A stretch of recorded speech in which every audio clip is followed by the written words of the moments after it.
مکہ مکرمہ میں ایک تاجر آیا، اس سے ابو جہل نے مال خرید لیا مگر رقم دینے میں پسو پیش کی۔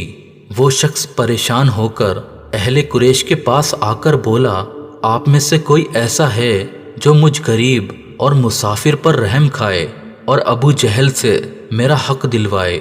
لوگوں نے مسجد کے کونے میں بیٹھے ہوئے ایک صاحب کی طرف اشارہ کر کے کہا، ان سے بات کرو، یہ ضرور تمہاری مدد کریں گے۔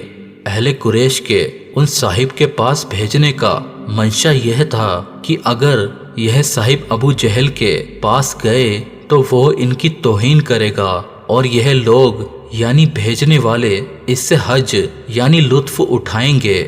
مسافر نے ان صاحب کی خدمت میں حاضر ہو کر سارا احوال سنایا۔ وہ اٹھے اور ابو جہل کے دروازے پر تشریف لائے اور دستک دی۔ ابو جہل نے اندر سے پوچھا، کون ہے؟ جواب ملا، محمد، آپ صلی اللہ علیہ وسلم۔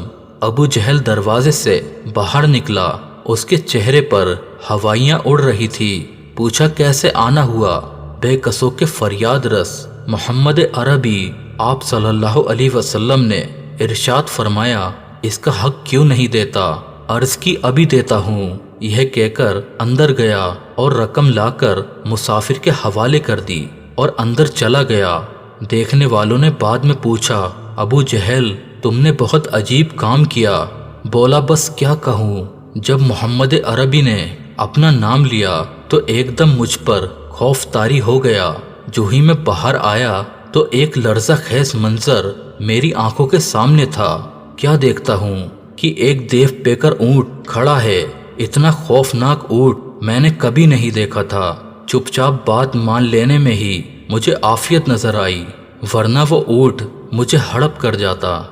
ناظرین حضرات، میرے سردار، میرے غم خوار آپ صلی اللہ علیہ وسلم کی شان حمایت نشان بھی کیا خوب ہے۔ آپ صلی اللہ علیہ وسلم کس طرح دکھیاروں اور غم کے ماروں کی امداد فرماتے اور مظلوموں کے حقوق دلواتے تھے، اور اللہ الرحمن بھی اپنے محبوب پر کس قدر مہربان ہے اور دشمن کے مقابلے میں کس طرح آپ صلی اللہ علیہ وسلم کی امداد فرماتا ہے۔ ابو جہل جو کہ اجلی کافر اور صدا کے لیے ایمان سے محروم تھا، اتنا عظیم الشان معجزہ آنکھوں سے دیکھنے کے باوجود بھی بے ایمان ہی رہا۔ بس نصیب اپنا اپنا۔ اللہ مجیب کے پیارے حبیب آپ صلی اللہ علیہ وسلم کے ایک اور عظیم الشان معجزے اور بد نصیب ابو جہل کی کور باطنی یعنی باطن کے اندھے پن کی حکایت سماعت فرمائیے۔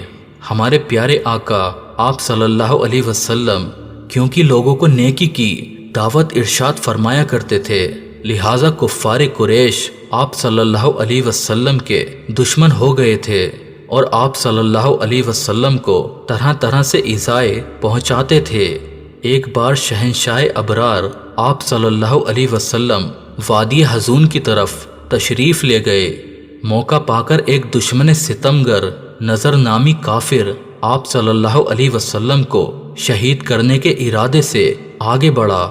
جو ہی اللہ تعالیٰ کے حبیب آپ صلی اللہ علیہ وسلم کے قریب پہنچا، ایک دم خوف زدہ ہو کر پلٹا اور سر پر پاؤں رکھ کر شہر کی طرف بھاگ کھڑا ہوا۔ جب ابو جہل نے یہ حالت دیکھی تو ماجرا دریافت کیا۔ کہنے لگا، میں نے آج با ارادہ قتل محمد عربی آپ صلی اللہ علیہ وسلم کا پیچھا کیا تھا۔ جب میں قریب پہنچا تو کیا دیکھتا ہوں کہ منہ کھولے دانت کچکچاتے ہوئے چند شیر میری طرف بڑے چلے آ رہے ہیں، لہٰذا بھاگتے ہی بنی۔ اتنا عظیم الشان معجزہ سن کر بھی بد نصیب ابو جہل بولا، یہ بھی محمد کے جادو کا ہی کارنامہ ہے۔